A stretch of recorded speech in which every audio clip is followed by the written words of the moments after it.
What is up, Chiefs Kingdom? Welcome into the Kingdom Bar. We've been telling you all preseason long, this is the place to be, and we're here for the Chiefs picking up their first dub of the regular season. Get it done in true Chiefs fashion down in Jacksonville, beating the Jags. 17-9 was that final score, and we got a lot to unpack after this one. It wasn't pretty, but we're going to talk about it. Of course, Quinn Swanson joining us with the boys at home, and we got Sean Barber going to be on here later. A lot to unpack in this one, so let's go ahead and get it rolling on the Kansas City Sports Network postgame show.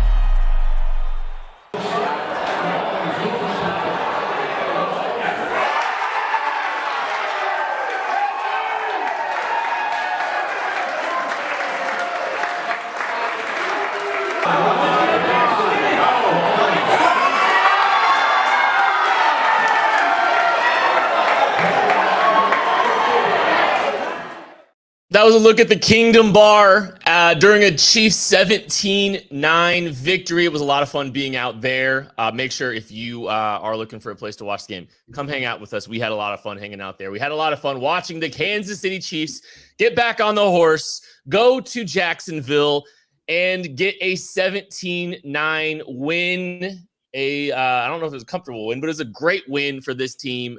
Big response after a rough game 10 days ago. I'm here with Craig Stout and Maddie Lane. Celebrating a dub, boys. Little Ben Holiday bourbon in me here today. Celebrating a Chiefs victory. Maddie, feels good to get in the win column, huh?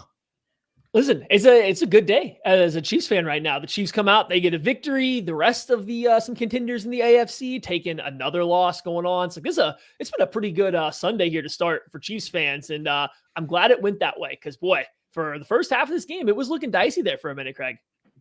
Yeah, but where's my Spags apologist set? I'm sorry, but this defense is legit. My goodness. Jaguars get into the red zone 3 times, have 0 touchdowns to show for it. This defense balls out yet again. This is now, we eliminate the pick 6 from last week. This is now a total of 23 points allowed by the defense through 2 weeks. This is about as good as you can ask for a defense with a Patrick Mahomes-led offense on the other side of the ball to play right now. I'm over the moon. This defense was awesome today. We could just rant and rave about that all week and not talk about anything on the other side of the ball as far as I'm concerned. Craig, the offenses the Chiefs played have both scored 31 points when not playing the Chiefs. Wow. And they have scored 14 and 9 when playing the Chiefs defense right now. I'm just saying. And there were good offenses. The Jaguars and the Lions are good offenses. This is a good defense. I think we can buy into the hype now. We have seen enough through 2 weeks. I'm excited. I'm here for it. Well, and okay, we can deconstruct a little bit on the Jaguars side of the on offense too, because if I recall, 3 of those points were surrendered off of a botched punt return too. So, This defense was outstanding. Two trips to the red zone that the Jaguars earned offensively, shut down and turned into field goals. And then the Chiefs defense stands firm after a big special teams error, after getting off the field, and responds in just a massive way. And I just think what's so impressive, this is a deep roster on the defensive side of the ball. I think you saw a little bit of that. You've seen more guys get involved. They got depth at linebacker. They got some depth at safety. Their front looks really strong and deep, and it's getting better and better with some of these young guys developing. Oh, and by the way, the guy that we've all been waiting for to see in a Chiefs jersey again, after a holdout in week 1, comes in. Chris Jones goes out and reminds everybody why he is trying to get paid the money he's getting paid. No, absolutely. And I don't want to say it's like wild or anything like that, but it's interesting because what the Chiefs did, they come in and on the money downs, on your 2nd and long, on your 3rd and long passing downs, the Chiefs said, here's this defensive tackle coming in. Let's go ahead and line him as a defensive end over a rookie right tackle every single time. And by the end of the game, I think Anton Harrison is the right tackle, 1st-round draft pick for the Jaguars. I don't think they just had any answer. They knew it was over before the play started. There were plays, they weren't even just chipping on that side. The running back was setting next to him, just waiting to have to help on that final 4th down play. And still Chris Jones was kind of running through both of them to make Lawrence get, a little antsy in the pocket. Like, it was a phenomenal game plan from the Chiefs. They weaponized Chris Jones every chance they got. They picked out, they found Waldo along the offensive line. It was a rookie offensive tackle, and he went to town and he was beating him consistently every single time. I think that paired with the play of George Karlaftis and Mike Dana, it really kind of set the Jaguars offense on their heels and made it a little bit easier for the secondary of the Chiefs that was challenged in times to get off the field more frequently because that pass rush was unstoppable. It really was. It got to the point where the Jacksonville Jaguars and Trevor Lawrence was just unloading the ball as quickly as possible. Like, he did not want to stand in there against this pass rush. And yes, Chris Jones was a large part of that. This is a guy that hasn't played football since the Super Bowl in any way, shape, or form. Wow. He has practiced this week. That man, I figured that we'd see a little bit of football, rust that would be on there. Like, there was no doubt that he was going to show up in shape, been working out and all of that. But football shape is different than cardio shape, strength. He looks phenomenal. He was a monster off of the edge. And guess what? Mike Dana is a legitimate pass rush threat for this team now. He has grown under Joe Cullen. Yes, I said Joe Cullen, drink, everybody, if you're playing the Joe Cullen drinking game. And George Karlaftis and his ability to clear hands and get to the quarterback it really is just a giant jump from year 1 to year 2. Karlaftis now has 2.5 sacks on the season. Listen, he has been phenomenal as well. This Chiefs pass rush, we spent so much time last offseason talking about how they needed to add some to it. They didn't really. They go out and they're second in the league in sacks. They don't really add to it, again, outside of a first-round pick in Felix Anudike-Uzomah and B.J. Thompson, who is inactive today. And what happens? They show up. They are still ridiculously effective as a pass rush group. And they haven't added Charles Omenihu yet, who was arguably the best pass rusher that the Chiefs had in the preseason. It's coming. And it is scary to think about that Steve Spagnuolo winning on the first downs and the second downs the way that he has so far through 2 games and getting into these third down scenarios, that they've got even more help coming from the pass rush. This could be a terrorizing defense on third downs from here on out. There's a lot of growth, I think, still to be had there too with that group, because I do think Felix Anudike-Uzomah continues, in a limited capacity, continue to show some promise. So as he gets kind of going, you think about what George Karlaftis did in the second half of last year, really came on strong. I think you could see the same kind of thing for Felix Anudike-Uzomah if this front stays healthy. This could be a terrifying proposition for other teams. There's just a lot of reasons to be excited. You guys are talking about just game plan adjustments. There were stretches where the Jags were just throwing screen game just to try to hold on for dear life, just to get the ball out in space to try to keep Trevor Lawrence upright, because the pass rush was just getting home so much. So they just started trying to pepper, the edges with the screen game. It really still didn't work all that great. Yeah. No, how did that work? The Chiefs saw it last year. That's what the Jags did in the playoffs last year, and they didn't have a ton of success, but they had more success. This year, I think what you saw is the Chiefs linebackers in particular, Nick Bolton, Drew Tranquill, Leo Chenal. These guys were getting out there, and they were getting out there fast. That was not the biggest difference, but when we're talking about the screenplay and the horizontal stretch the Jags can put on teams, those linebackers weren't letting it happen at all. There was a play, I believe it was the first drive the Jags had in the second half, where it looked like Etienne had the corner. It looked like he had it with ease, and Nick Bolton came flying out of nowhere and stopped him just on a dime. If he doesn't make that tackle, it's a big gain, and because he's outrunning everybody else, it's just everybody was playing so well. And this was not necessarily a concern, but I was intrigued to see what would happen after how good they played last week against the Lions, and then you insert Chris Jones back into it. Never thought they'd get worse, but you just wondered if it would become more about Chris Jones is our star. We're going to find a way to make him shine. And I think they did that, but they still played as a unit really, really well. I think it was that very first pressure of the game was Dana getting a push on the left guard as an interior rusher, which pushed Trevor Lawrence over towards Chris Jones, made him respect his rush up the edge, and Karlaftis cleaned up the sack. That's just a perfect team sack right there. And it was just, I wanted to make sure they kept that because I thought they had it versus Detroit. It hasn't always been something they had pre-Joe Cullen in Kansas City, and now they have it again. They were pretty responsible with all their rush lanes. It was a a dominant performance, I think, from the Chiefs defense, specifically the front seven. You got something? Go. Yeah, I was so impressed. The Jaguars threw so much misdirection at the Chiefs, so much extra motion, so much extra, screen plays. They even had a play where Christian Kirk tried to throw it across the field, but Leo Chanel blew up. The linebackers trusted their eyes. They trusted themselves to be in the right spots, to read things out correctly. This is the best that this linebacking core has looked this year, including the preseason. There were questions about what they were reading, how they were filling. This was phenomenal. They really did a great job reading everything out.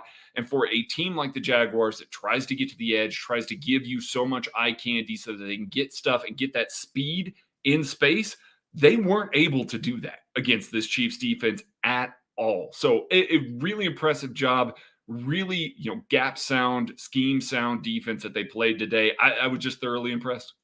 We didn't say a word about the offense. Don't worry. We're going to have plenty to talk about later in the show. Craig, Maddie, and I will be back to break down some of the nerdier stuff, offense and defense. But let's go to Hayley Lewis and our guy, Sean Barber, at the Kingdom Bar and Grill. Let's get Sean Barber. All right, guys, appreciate it. Like you said, Kent, I'm joined by Sean Barber. Some of you might have heard of him. I don't know, pretty good Chiefs linebacker back in the day. And now he's going to give us his insight on, wasn't the prettiest win, but the Chiefs got it done. Initial reaction, Chiefs getting one over on Jacksonville. Wins are hard to come by in the NFL. And no matter what the final score is, no matter what happens in the first half, no matter how many fumbles, and we're going to talk about that, right? Yeah. Taking care of the ball, possessing the possessions. At the end of the day, as long as you win the game, you would always take a win and move on. 1-1. I think the Chiefs feel good about going to Jacksonville and beating a hell of a Jacksonville Jaguar team. So a win is a win, in the words of Barber. A win is a win. And you mentioned it, the turnovers, the penalties, a lot of costly things for the Chiefs, especially in the first half. It did continue a little bit over into the second half, but it was as if there was a kind of a shift in mentality that we saw in the second half where they came out. You saw Patrick Mahomes be Patrick Mahomes, start making those connections. I'm sure you've been in a game or two where you've gone down into the locker room before and come out with this new spirit. Maybe walk us through, what do you think Coach Reed, Mahomes were saying to the guys in the locker room? Well, I've had a little experience with Coach Reed. Played for him 2 years, in 02 and 06 when I was with the Eagles. In the halftime, he is very erase it. The chalkboard, like erase everything from your mind, make the adjustments, and come out in the second half with the purpose of winning the game. Not focus on what happened in the first half. The first half, and almost if you pay attention to the Chiefs at all, throughout the playoffs, throughout any of the really important games, it's kind of a sparring. Yeah. Right? They're just throwing jabs the first quarter, second quarter. They actually want to score right before half. But when they come out in the second half, the third and fourth quarter is all business. And that's when you see the best version of the Kansas City Chiefs. And if you're talking about playoff Kansas City Chiefs, you're talking about high quality, what you hope to see at the end of the season. You can pretty much just scrap the first half.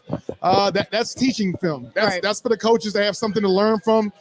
Coach Dave Tobe and the special teams, he's going to get with Richie James and talk about the shadows and how to follow the punt all the way to your, to the chest, how to secure it, and maybe sometimes even let it go.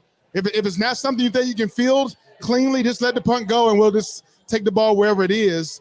But that first half with them punching the ball out and the turnovers, it was very sloppy football. And I think it gave us a lot of things to work on as we prepare for the Bears. Now, that's to be expected, right? It's week 2 in the NFL. We saw after the Chiefs lose to the Lions week 1, it almost made me as a Chiefs fan just feel a hell of a lot better watching the rest of the elite quarterbacks in the league kind of go through those same troubles, those sloppy starts. Now, I didn't necessarily think it was going to transition into week 2, but you kind of talked about that mentality. You just have to forget it and keep going on. So when you let those penalties build up like they do, how do you as a player mentally kind of make that shift?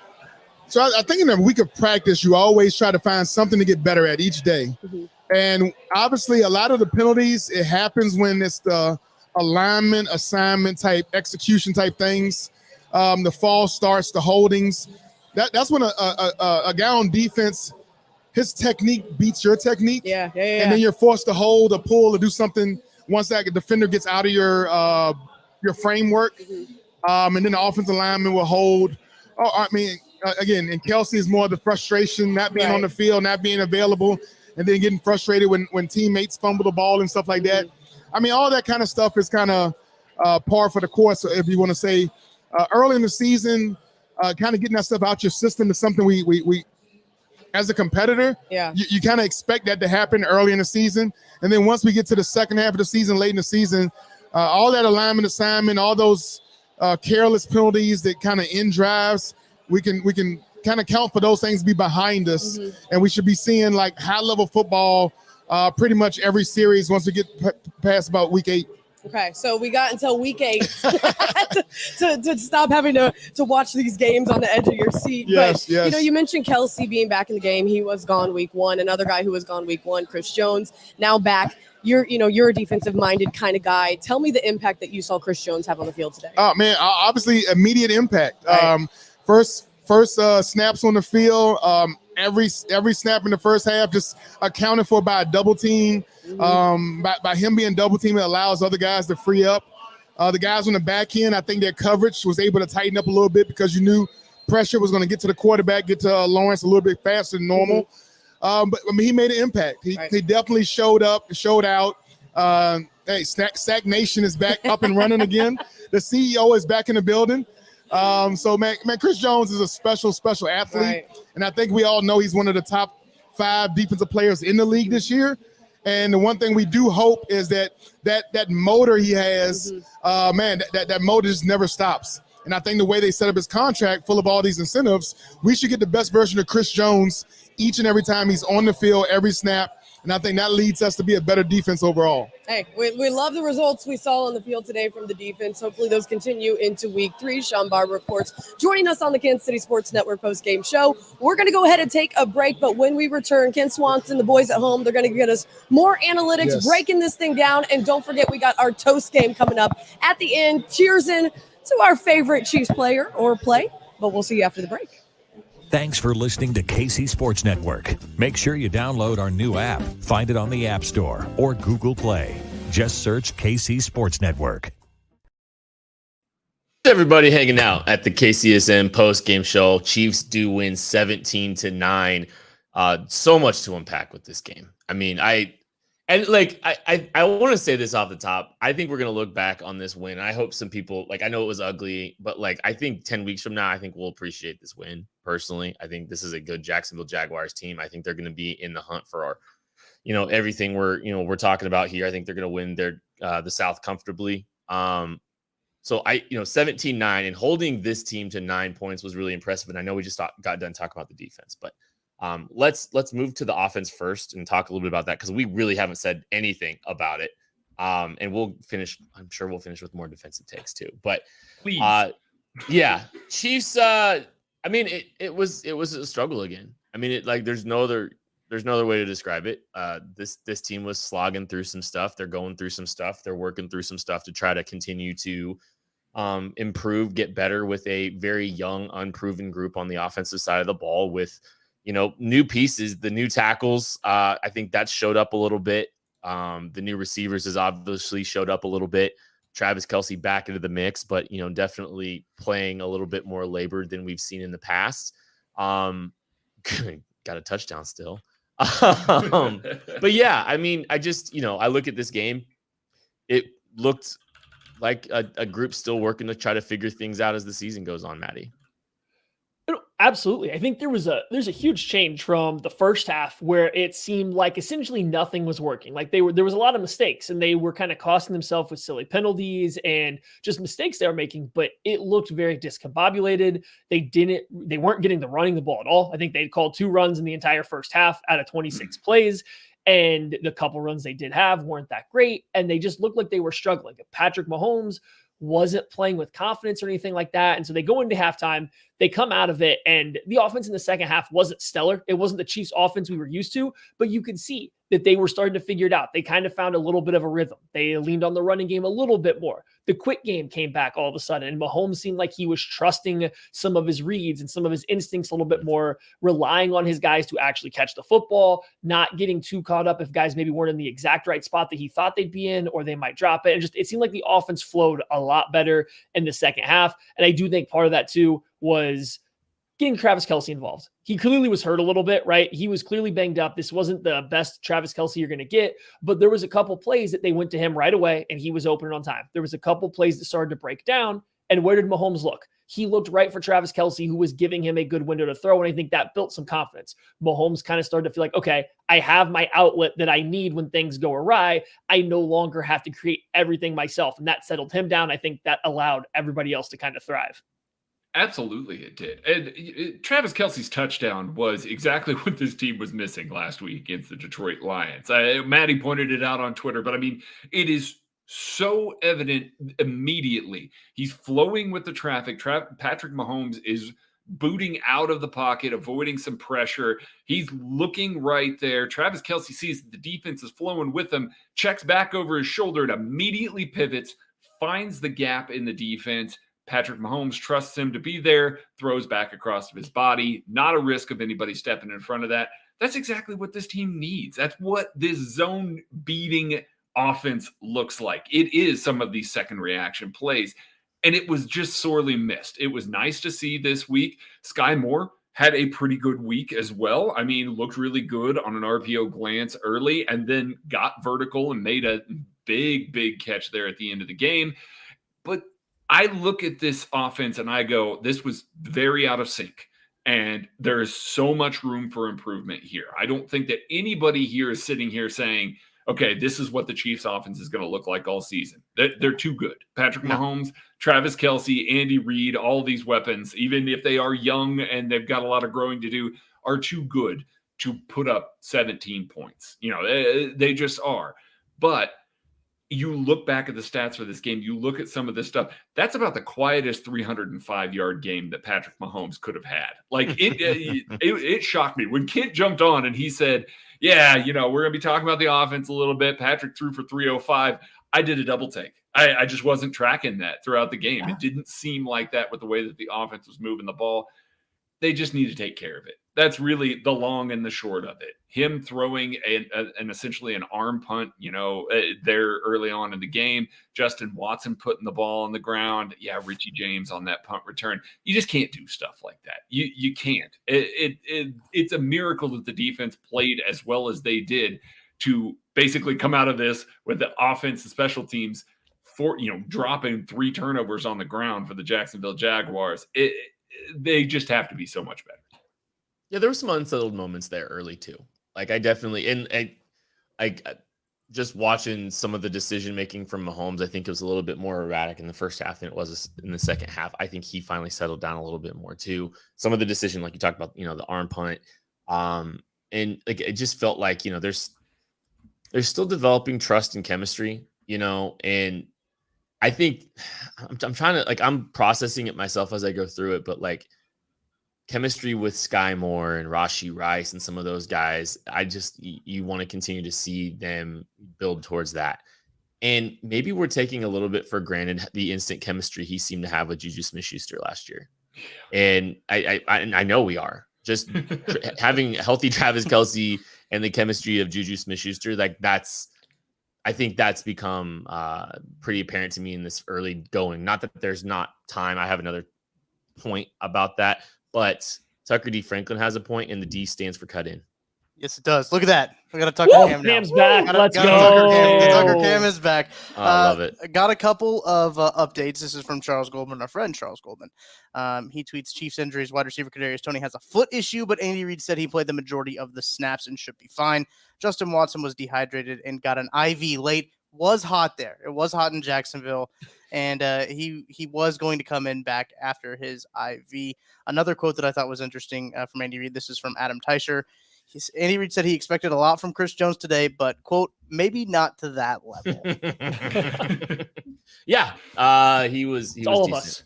We'll talk about literally everybody. I don't think there's anybody that could have expected that. So No. yes.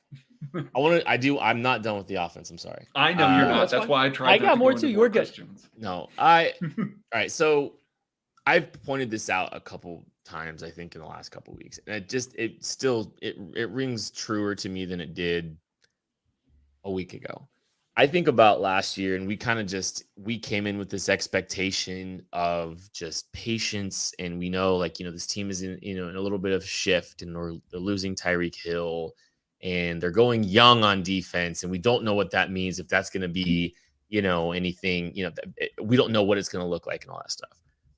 I think, obviously the defense figured things out slowly as the season went on, but the offense was so good it didn't matter. The defense is incredible. It's awesome. But I think the growing pains that we anticipated for last year that really didn't exist because this team just kept winning and lighting up the scoreboard and all that stuff. I think this is the year that we might just have to have that expectation of a different kind of growth arc for this team. And I think we're going to have to watch this team slog through some games offensively more than we ever anticipated. And it might be uglier than we anticipated after the first 2 games of the season. And it is going to be, a different kind of process than it's ever been for this offense in the history of Patrick Mahomes' tenure. I think, like I said, chemistry it's not something that you can just create. I think you're going to have to start seeing that develop a little bit more and more. And I think you see like Justin Watson getting, some more targets than you anticipate because there's some trust and some chemistry between those two, between Mahomes and between Justin Watson. I think where some of the targets were distributed showed some level of chemistry and familiarity that doesn't exist for some of these young pass catchers. So Noah Gray, right? Like he got some opportunities too. He's been here for a few years. So that's just something I think my expectations aren't changing for this team, but I think my expectations for early season hit the ground running are probably different than they were 2 weeks ago with my optimism for the season. I think it's difficult right now because you didn't have Travis Kelce for one game. This game, he was clearly hampered. And then on top of that, you had a lot of negative plays that really put them behind the sticks and then made it hard to run your traditional offense from whatever that looks like. And I think that leads into your point. We don't know what this team's like, how this team's offense is going to run right now. They don't really have an identity. And like, obviously when Travis Kelce's back, that's part of it. But you say we kind of took the instant chemistry with Juju Smith-Schuster and a healthy Travis Kelce for granted last year. Yeah, I agree. But they kind of hit the ground running with an identity. They were going to use Juju Smith-Schuster and Travis Kelce to absolutely eat zone up over the middle of the field and the intermediate areas out towards the boundary. And they did that a ton. And they did a lot of more play action, got a little bit away for some of the RPO stuff. Like they just had a very clear identity. And they used MVS to get over the top of these things. Right now, with Kelce's health and with some of the negative plays that are happening, I don't think they have that identity right now. I don't think they know on like any given drive, like what's going to be their bread and butter, what they are going in that the opposing defense absolutely can't stop because of all the new guys, because of, I don't want to say a lack of chemistry, but a team that's still trying to build it. Like you made a perfect point. Watson's getting not a lot more run than he did last year, but look at the targets he's getting. They're on kind of timing based routes. The ball's having to get to him at a specific time, and that's where it's going. You're not getting those as much to a Rashee Rice, to a Justin Ross, Richie James. Those guys aren't getting these really timing-based routes. They're kind of getting schemed open and then hitting later on in the play or in an open void. Sky Moore, it was nice to see him get a couple of those. It was nice to see him to catch an RPO glance because that's a difficult route to run for guys that aren't always on the same page. It was nice to see a back shoulder throw to him in the red zone. Like that shows trust. That shows two guys that are getting on the same page. So I think even more so than just being a slow build, it's about them finding an identity, especially if Kelce isn't going to be at 100% for a while. It's getting to that point. Because I think they started last year with that. And maybe that was Juju hitting the ground running, or it was him being a little bit more of a proven vet, whatever it was. I think they're still building towards that. And if you're going to have 5, 6, I think, penalties from your offensive tackles in the entire game, it gets kind of hard to start establishing what that identity is going to be. Woo! Yeah, I don't disagree with any of the wide receiver takes. It's time to pivot to the elephant in the room here. Man, these offensive tackles had a ton of penalties called on them today. Creed Humphrey seemed like he was really struggling to snap the ball. Joe Tooney looked like he was struggling. a week after we saw maybe Trey Smith not look very good. He might have been the Chiefs' best offensive lineman. That's a little bit, scary that there's some variance there. But yeah, Jawan Taylor, it was very clear that the NFL laid all that out. And there were some of those calls that did go against him, as far as the misalignment and, the false starts. That one of them I don't think was a false start. It is what it is. The NFL is calling him. He's going to have to rein that in now. It's the holding penalties for Jawan Taylor that were most scary to me. Yeah, the alignment stuff is going to be things that he's been doing his entire career. It's going to take a little while to fix that. The holding stuff is terrifying. Same with Donovan Smith. The Chiefs found themselves in more 2nd and 20 plus and 3rd and 20 plus scenarios this game than maybe they did all of last year combined. I mean, I don't know that for certain, but it sure felt like it because they seemed like they were constantly living that far behind the sticks. And yes, Patrick Mahomes, when you're in those scenarios, he can make some magic sometimes. But when you say, okay, figure it out, 5-6 times in a game, that's unreasonable. You are shooting yourself in the foot repeatedly, reloading the gun, and then shooting yourself in the foot again. It has to be cleaned up. Yes, this was a good set of pass rushers. Travon Walker's a good football player. Josh Allen was causing all kinds of havoc for this offensive line. Him going out all of a sudden bought Kansas City a whole bunch of time. Like, there was a noticeable difference when he went out of this game. So something to keep an eye on there, but they have to be better. Of all the hype and everything that came, the Chiefs putting stuff out there through the media saying that this is the best set of offensive tackles that they have had in the Patrick Mahomes era. Yeah. Holy cow, it did not start well so far for these two offensive tackles, and they have a lot to clean up there. I think we take that continuity for granted too, and their familiarity with this offense. Like, Maddie, I know you were talking about maybe some of the differences for Donovan Smith coming to an offense, with a lot of shifts and motions and stuff like that. But yeah, it's really hard to build an identity when you're behind the sticks the way this team was with penalties. 12 penalties for 94 yards on the day, a lot of them coming from the offensive side of the ball. The penalties, the disparity between penalties between Jacksonville and Kansas City was substantial. But I think that put this team behind the sticks so many different times in so many different situations. That was really hard for them to help build an identity. I had one other thought I want to get to, but Tucker D. Franklin back with another nugget. The D stands for nugget. The D does indeed stand for nugget. This is a quote from Patrick Mahomes. When you talk about the penalties, he said on the week 2 win over the Jags from our friend Charles Goldman, too many penalties, too many miscues. That stuff we can learn from. Little things in this league can make a big difference. He also talked about the defense. Obviously, the defense playing really well. He said the defense was incredible. That's a really good offense. If the defense plays like that, we're going to be really hard to beat. And I tend to agree. He's 100% true. Fact. Like, that is just like, yes. Like, I'm beyond excited about you're excited. No, I think the offensive line is definitely something that you have to have your eyes on going forward. Like, I think the Jawan Taylor thing is going to be very interesting to listen to this week, because you want to sit there, and they very clearly targeted him. The NFL did in terms of making a rule, not in the game particularly. They're watching. No, like, I think some of the penalties, they were just watching him, period, because of the egregiousness of the offside stuff, all that. I just think he got a target on his back. And part of me, and here's the thing, I'm sorry for cutting in, Maddie, but this time kind of ties to some of this. I promise you can get back to all your points. But I look at that possession where he got taken out. It just felt like Andy was like, you know what? We're already way behind the sticks. Let's give him a chance to reset here, refresh. And it's very obvious that Jawan Taylor is a point of emphasis. Not what Jawan Taylor, just Jawan Taylor is a point of emphasis. And so I just think, like, they just were like, you know what? He's like a lightning rod for penalties right now, just because he was this. Thanks, Chris Collinsworth. I just wonder about that. Anyways, please continue. No, I was just going to say, like, I think, he's got a lot of eyes on him. I don't think the NFL's particularly targeting him, but I think because he was the lead name in this new stuff that's passing on, there's going to be a lot of eyes on him throughout the game from referees, because he was the essential spokesperson for why this is being emphasized, right? Unfortunate for him. he had a lot of penalties. It became a problem in this game, right? I don't want to like beat around the bush. Whether you think one was a ticky-tack holding penalty or you think one was a ticky-tack false start, right?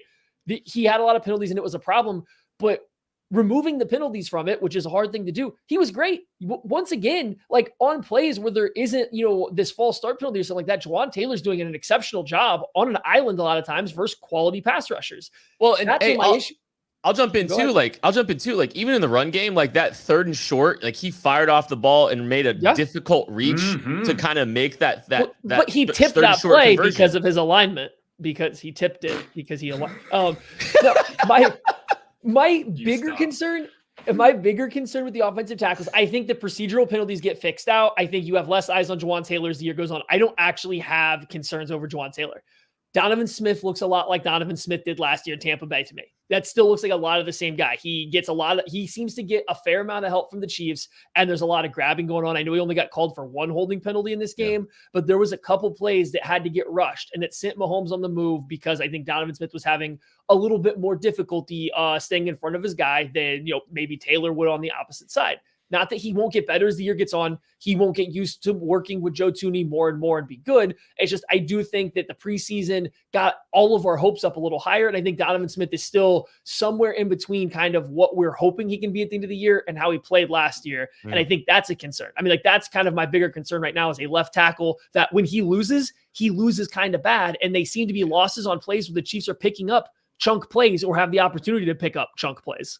Right. And I mean, I can't remember, somebody in the KCSN Discord said this, but basically indicated it's like, man, if Donovan Smith's getting beat inside, maybe let the guy go. Let Patrick Mahomes try and work his magic there. And my comment back was, that's going to take some time. Donovan Smith has been blocking for statues for most of his career. So trying to say, hey, let the free rusher go through and hit the quarterback, that's going to be difficult for him to adjust to. There's going to be some of those growing pains that are going to happen. But yes, those are some concerns. They certainly were a lot of the concerns today. Last week, it was the wide receivers. I didn't feel like the offensive line played particularly bad. This week, it was the offensive line getting them kind of behind the sticks a little bit. I do want to shout out the offensive line. A couple of short yardage plays. This team lined up and ran the ball and made, move some bodies a little bit. It was really good to see. We've been pounding the table for Andy Reid to stop getting so cute on 3rd and 4th and short, and he didn't this week. He lined up. He ran the ball a little bit. There was basically the equivalent of a fullback lead with Isaiah Pacheco that they needed to have on a 4th and 2, and they absolutely got it. Another play where they got Clyde Edwards-Helaire out in space, and he made a guy miss. Those are the sorts of things that we want to see out of this offense, not let's get Blake Bell on a jet motion trying to get under center and snap the ball really quick. It just didn't make sense. So it was really nice to see them go back to a little bit more of the basics on some of these downs.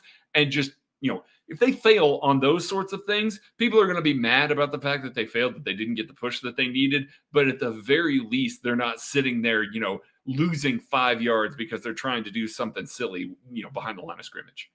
Let's go to Tucker D. Franklin to tell us a little bit about DraftKings real quick. Yes, and the D does indeed stand for DraftKings, as football is back and it's in full swing with another epic week of games. Football obviously going on right now, and you know who's got you covered on every single game? It's DraftKings Sportsbook, an official sports betting partner of the NFL. And new customers can bet $5 on football and get $200 instantly in bonus bets. And nobody's missing out on the action this season, as all DraftKings customers can take advantage of 2 new offers every game day this September. Here's what you got to do to get in on the NFL Week 2 action with DraftKings Sportsbook. Download that app now and use code KCSN when you sign up. New customers can bet just $5 and take home $200 instantly in bonus bets. Only at DraftKings Sportsbook with code KCSN. The crown is yours. Here we go. Ready for this disclaimer? Mm-hmm. Always am. Gambling problem? Call 1-800-GAMBLER or visit www.1800gambler.net. In New York, call 877-8-HOPE-NY or text HOPE-NY 467-369. In Connecticut, help is available for problem gambling. Call 888-789-7777 or visit ccpg.org. Please play responsibly on behalf of Boot Hill Casino and Resort in Kansas. 21 plus, age varies by jurisdiction. Void in Ontario. See sportsbook.draftkings.com/football terms for eligibility, terms, and responsible gaming resources. Bonus bets expire 7 days after issuance. Eligibility and deposit restrictions apply. Good job, buddy. Back to you, Kent. You did great as always. Thank you. So, So the Chiefs run game, I do want to talk about, we're talking about identity. We're talking about all kinds of stuff. The Chiefs had 2 designed runs in the first half. I think is that enough, Kent? Is that finished enough? with, no, it's not. They finished with 15-ish, 14-ish, 15-ish, I think, when it was all said and done. Mm-hmm. So 13 in the second half. The balance, the ratios adjust a little bit more appropriately. And I feel like the Chiefs kind of got things going a little bit better. Now, obviously, some game script stuff kind of crept into that a little bit late. But I mean, hey, look, one thing, I'll just say this. I'm really thrilled that the Chiefs decided to throw to ice the game this year. Like that's just something I'm always worried about with game management stuff. Like they were actively throwing the ball, on third down to try to win, to try to ice the game a little bit. I thought that was great. But regardless of game script, I think, seeing some signs of life and improvement from the offensive side of the ball came with a little bit more running of the football. Yeah, I think the second half, that not only did they, I don't even want to say relied on it because it still wasn't overly frequent until they were really trying to run out the game the last couple possessions. But what you saw is they did commit to it a little bit more, and it was some of the types of runs. I talked a little bit earlier about like there was a lack of identity kind of on the offensive side. But to start the game, they were still running all their same traditional stuff, the RPO looks with inside or outside zone. And when they do run those, the Chiefs still just struggle to find consistency. I don't even want to say they can't hit big plays out of it. They just really struggle to turn out what is considered a successful run when they, make those plays. And so in the second half, it felt like with the passing game, that quick game kind of struggling off the RPO looks, they just said, okay, we're going to run more power. We're going to run more counter. We're going to run the stuff that our guys actually, block really, really well when we do call it. Mm-hmm. The issue is that the one thing you have to think if you're the Chiefs, like I want them to do more of that. Please do more of that. It clearly works. We've all been asking for it.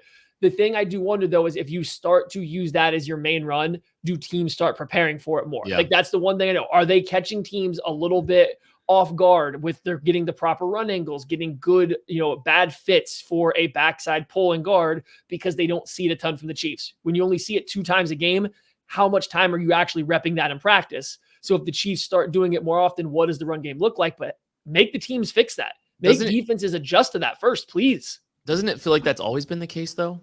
Yes. Like that's what it always has felt like. And it's like, Same thing. this team wants to run wide zone and they want to throw RPOs off of it. And if they can't, they're going to have to get under center and run gap. They want to run wide zone with slow running backs too. Like that's the frustrating bit of all of what this. they can do off of it. They're not putting the guys in the right spots. And that's the concerning bit about all of that, which is why when, they run one back power and Isaiah Pacheco goes for 11 yards, we all get excited because we're like, hey, look, it's the run scheme that works the best for that dude. And it's nice to see stuff like that. You did see more explosive plays coming for the Kansas City Chiefs offense when they did start running the ball, when Patrick Mahomes started using his legs a little bit more. Jacksonville then all of a sudden has to play a little bit more, zone coverage because they don't want to lose sight of those guys coming out of the backfield. It just it's a symbiotic nature. We're not saying run the ball 22 times in a game because that I think that makes this offense worse. But running it twice in the first half, man, that it just makes life so much more difficult on yourself and doesn't run the clock, and it's just rough. Part of me just like Andy Reid is a master play designer, and he understands so much about what it takes to build a successful football team. And I know it's a big game against the Jacksonville Jaguars coming off a loss, but like I feel like they're continually in a learning process too early in the season where they're trying to understand some things and they're willing to find out in some situations where I think a lot of us would rather just unload the clip and try to, go win a football game. Mm-hmm. But that part of me wonders that a little bit. It's just like, when it comes to, some season long management of your play calling, I don't think they know. Andy Reid knows what works best in the run game. Like I think it's been the case for the entirety. Like when they've run more gap stuff, good things have happened. So like they know, but it's just what they feel like they have the potential. Real quick, before we move on and before we're going to get to Toast Game here pretty quick. I do want to just ask you guys some questions. Anything on the defensive side of the ball that you feel that we need to address before we move on? Go ahead, Craig. I know you're waiting for Sure, it. So Craig, jump back in, absolutely. Craig No, popped up I in sat his forward chair. in my seat. I He was coming through the forward. computer screen at you guys. He really was. getting up here. He was mugging the screen. The Chiefs had one nose tackle on the roster today. Mhm. Derek Nottie. Derek Nottie had a great game. Like, he really did. He made Vin Barch's life He hell. had a pass deflection. He did for the second game in a row. Like, no arms. This man is making a difference in the pass game as well as the run game. I felt like he had a terrific game. And Matt Dickerson, shout out to that man after a rough week last week, coming in here, a guy that everybody was looking at the inactives and going, Keandre Coburn and Neil Farrell are inactive. Matt Dickerson is active after the game he had last week. Had a good game as well. Really did a good job. I think the only time that you saw this defense not look great is when the Jaguars went hurry up with Matt Dickerson and Derek Nottie on the field together. And that was just one of those that they were trying to cycle some guys. Defense had been on the field a ton. Jaguars caught them out and went hurry up to try and keep those guys on the field. And they kept completing passes so the Chiefs couldn't make substitutions. But that was one of the only times with those two guys. But by and large, they both played pretty well for what our expectations are, both of them. No, I mean, absolutely. And we spent a lot of time talking about, I think, the defensive front, and definitely those two guys and everybody else up there deserves a shout out on the back end. I mean, they played great too. L'Jarius Sneed essentially shadowed Calvin Ridley all over the field. And I think in the first half, it looked like the Chiefs were playing with a little bit of fire. You know, he had the great pass breakup on the slant, but he drew 2 penalties, gave up a couple catches in that. And it looked like an area that the Jaguars were able to target. In the second half, Sneed and the Chiefs defense kind of shut that down. He didn't have any more catches in the game. Sneed didn't pull off any more penalties throughout the game directly on him there. So like, I thought that was noteworthy. Trent McDuffie continues to be a stud. Like Trent McDuffie's absolutely phenomenal. And I wish in some ways that he would have got some shots at Calvin Ridley, but also I can't complain about Calvin Ridley having like 12 targets and only 2 catches. Like Trent McDuffie's so good right now. And so this team has 2 stars in the secondary right now. Then you have the safeties who are, making big plays when they need to. They're coming up big when they need it. Like it's that hit by Justin Watson or Jalen Watson. Can't forget that was a textbook on tackle, 3rd and 2. huge hit. Yeah. Holy cow. Didn't give up an inch, which probably stops the Jags from trying to go for it on 4th down. So like the secondary played exceptionally well too. They weren't blowing coverages. The stuff they were doing, picking up some of the double motion stuff that the Jags were sending at them was phenomenal. Like entire defense, like hat tip, there's my toast games, the entire defense. That's spoiler. Well, you're going to have to save that one, buddy. But yeah, no, it was such a phenomenal performance. And situational defense, I think, was outstanding for this team just across the board. Really good on 3rd down, really good in the red zone. And even when their backs were put up against the wall, coming off of, getting off the field, having to come right back off, sudden change and go out and execute again. I'm starting to feel good about this is the deepest defense I think the Chiefs have had in the Steve Spagnuolo era. I think there's a lot of bodies that they're able to throw. They're going to be able to keep themselves fresh. And then just getting Chris Jones back into the mix is just huge. It's huge. So just a lot of reasons to be optimistic about this defense. I can't wait for this Bears game next week because I think Justin Fields is going to get put in a blender. I think this is I know the Chiefs just got a win. I know. I think the Chiefs just got a win, right? But this feels like it's going to be a get right game where the averages are going to start going up or down depending on which ones you prefer. Chris Jones might hit all of his incentives next week. Justin Fields stinks. Was that live, Tucker? Sacked. Okay, yeah. He was sacked 6 times. 6 times Yikes. Against the Tampa Bay Buccaneers. So just keep that on your. This we pass said rush that is the better than Jags. the Tampa Bay Buccaneers. We said that the Jags were like a good target for Chris Jones to come back because of their offensive line. Jags offensive line, even if injured, clears the Bears by a good bit. And Trevor Lawrence, who was sacked 4 times, is a lot more difficult to get on the ground than Justin Fields is. So this is going to be interesting next week, I think. I get to be there. It's the first time I've seen Patrick Mahomes play in my life. I'm kind of excited. Can't wait. Anyways, let's go to toast game. I think it's toast game time, gentlemen. So we're going to go to Hayley Lewis. She's out there at Kingdom Bar and Grill. She's also out there with our guy, Sean Barber. So we're going to give them all a chance. Hayley, you have the first shot. Toast game. What you got? You guys are muted. Yeah, we can't hear you, hey.